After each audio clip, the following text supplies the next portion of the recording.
An Ancient Weapon Called Human, Chapter 12, by CnRhin. Human lay down on the bed, staring up at the ceiling, drifting in and out of sleep without any sense of the time. After the second interruption by the Brunt Guard's constant panting, he kicked the prior out of his room and locked the door behind him, much to the guard's protest.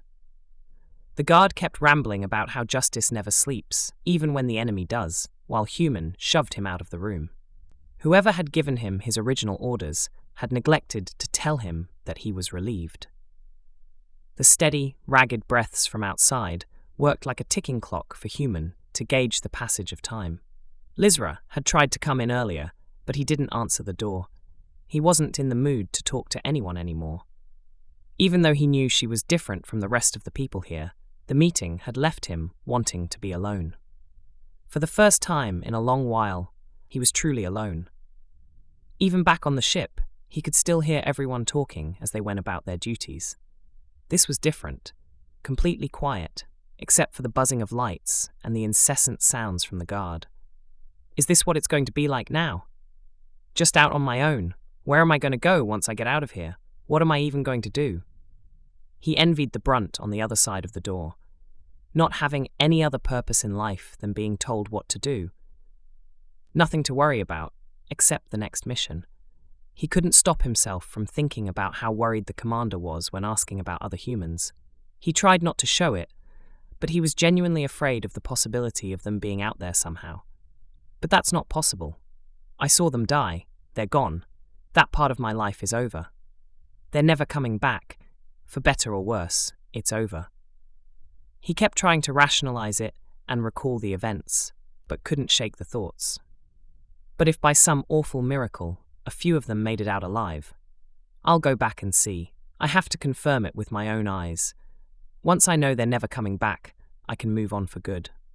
Delivery, a familiar voice yelled, banging on the door. Human got up and opened the door, finding Argyle on the other side, holding a large baked dessert in one hand and a stack of papers in the other. "What are you doing here? I thought you were working on a ship or something?" Human asked, stepping back to invite him into the room. "They let me go this morning, so I went to see the captain to hear if there was any news regarding your situation. She told me you were free to go, so I went and got this tarby in celebration," Argyle said, sitting down on the bed and placing the large green dessert on the table. "Thanks, but I'm not hungry." "Oh, I figured you wouldn't eat it." "I just wanted to offer it, so I wouldn't feel so bad about eating the whole thing myself." "You seem down, more so than usual, and that's impressive," he observed, tearing apart the dessert, which appeared to be composed of some sort of meat. "The captain was sad too when I talked to her. Is everything all right? I thought it was good news at the meeting, no?" "It was. Kind of. It's just been stressful being cooped up like this, especially when other people are once again trying to decide for me how my life is going to play out. But I'm in the clear now, waiting on Tic-Tac to get back before I head out." "Oh, I was hoping he would be here. I wanted to give him these," Argyle said between mouthfuls, motioning down at the laminated papers on the bed. "What are those supposed to be?" Human asked, sitting down against the wall opposite the ingenuity. "Well, they're supposed to be adhesive decals that go on the side of ships, but I got a couple of really small ones that might fit on his box." When we were out on quarry, he made a comment about how he appreciated the different clothing the people there wore and how it complements their personalities. I figured he might want something similar for himself, so I got him these. He paused, tearing at the food. "So, y'all are really leaving? Just like that? There's always room for one more on the crew. I'm sure the captain would love to have you along." "Nah, I think I'll pass on that. Don't get me wrong. I enjoyed my trip with you guys, but it's about time I did my own thing for a change. Whatever that might be," Human said, looking down at the ground between his legs. "Well, I hope you end up finding what you're looking for. The galaxy is a big place. You'll never run out of things to do and people to see. Just remember, you always got a friend back here in case you stop by." "I appreciate that. I wish I had been a little more open to you on the journey. Tic-Tac seemed to enjoy being around you ever since Quarry. I'll reach out if I ever come back." "Just let me know, then we can finally have that fight I asked for on the first day. He laughed as he stood up. I won't bother you anymore. I'm off to go see my brother. See you around? Yep, see ya. Not long after Argol left, Human heard another knock at the door, this one much quieter and lower to the floor. He let out an annoyed sigh and opened it again. What this time?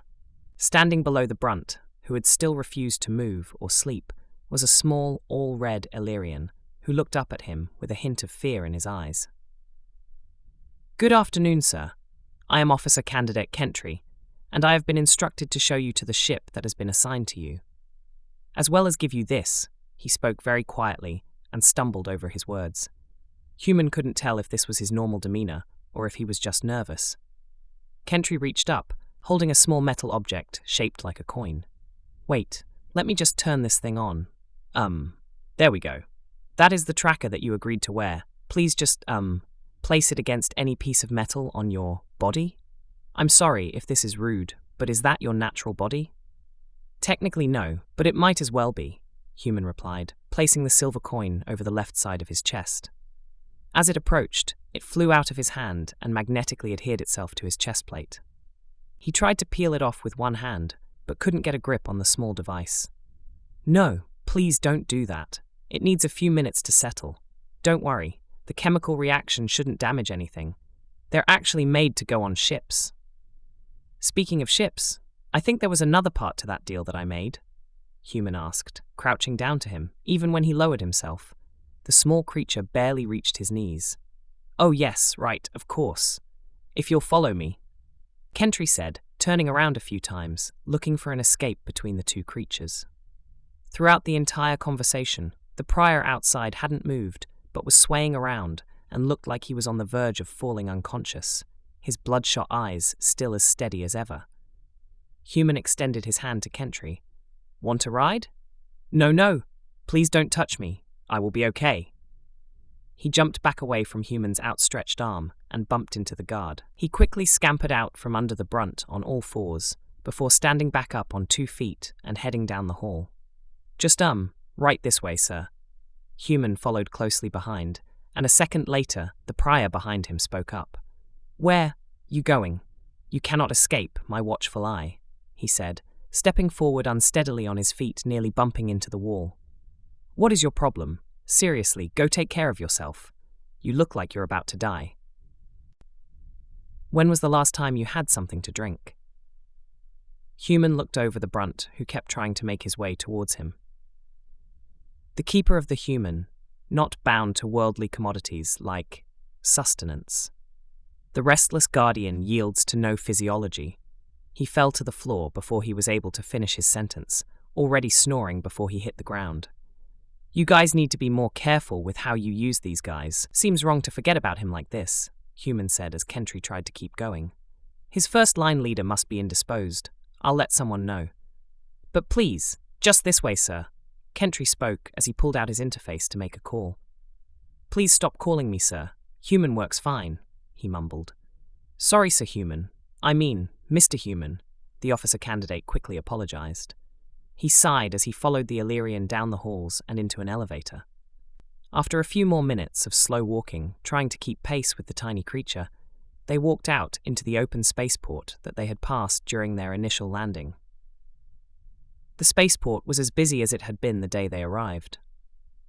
Until now, Human hadn't been able to see how far the base extended. Its size was comparable to that of a major city.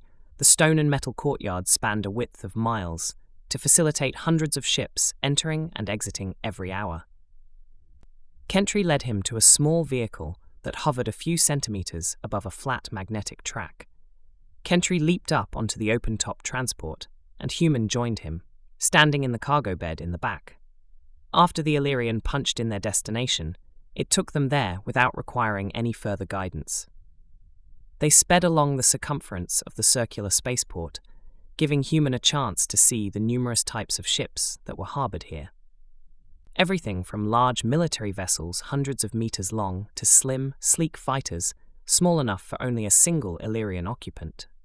Thousands of workers and automated transports weaved in and around the vessels, making it look like a vast insect colony hard at work.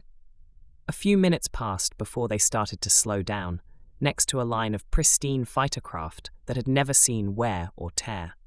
Human let out a long whistle as he looked over them. I must have made an impression to get something like this. Is it one of these ones? Oh no. Don't be ridiculous. Those are the new-gen fighters that will be seeing implementation for the first time next month. The one allotted for you is, somewhere around here, Kentry said, getting off in the opposite direction of the fighters. After looking around for a few minutes, he pointed to a ship that was hidden in the back behind an armored troop transport. Ah, yes, this is the one. This? What a piece of junk! Human exclaimed in disappointment when his eyes landed on the ship in question. After seeing the modern counterparts that surrounded it, this ship seemed like it belonged in a museum in comparison. It was a small crew craft that had seen better days and must have lived most of its life in neglect.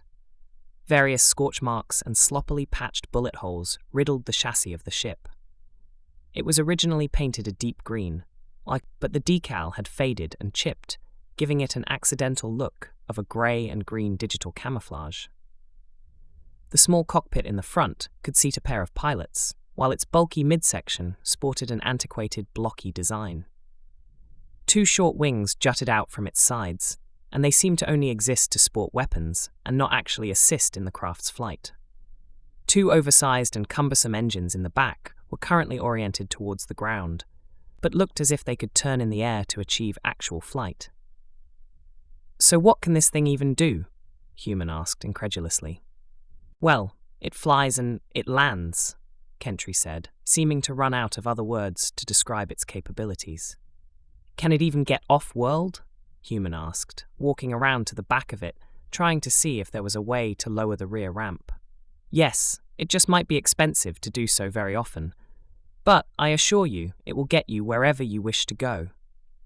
These were the staple of versatility in the Outer Worlds rebellions, Kentry explained, clearly much more excited about this ship than Human was.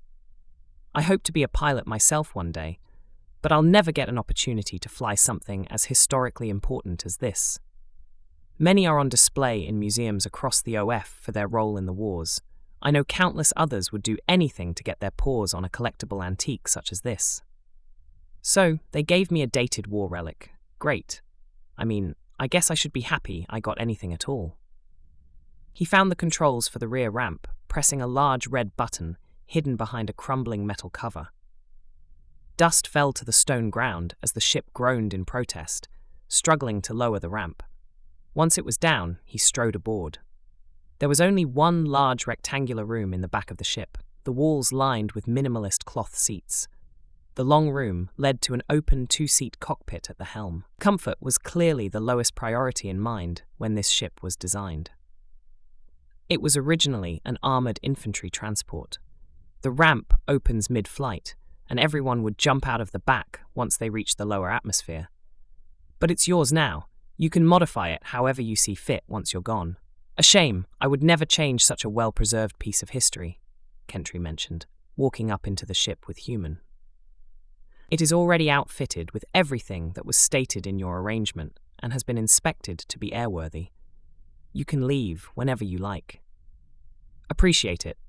I'll work with my partner when he gets back on how we can fix this thing up, Human said, checking out the cockpit.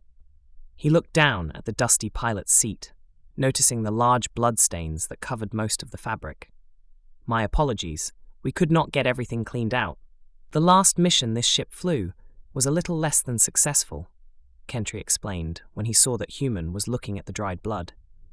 But worry not, everything else has been upgraded to meet current operating standards.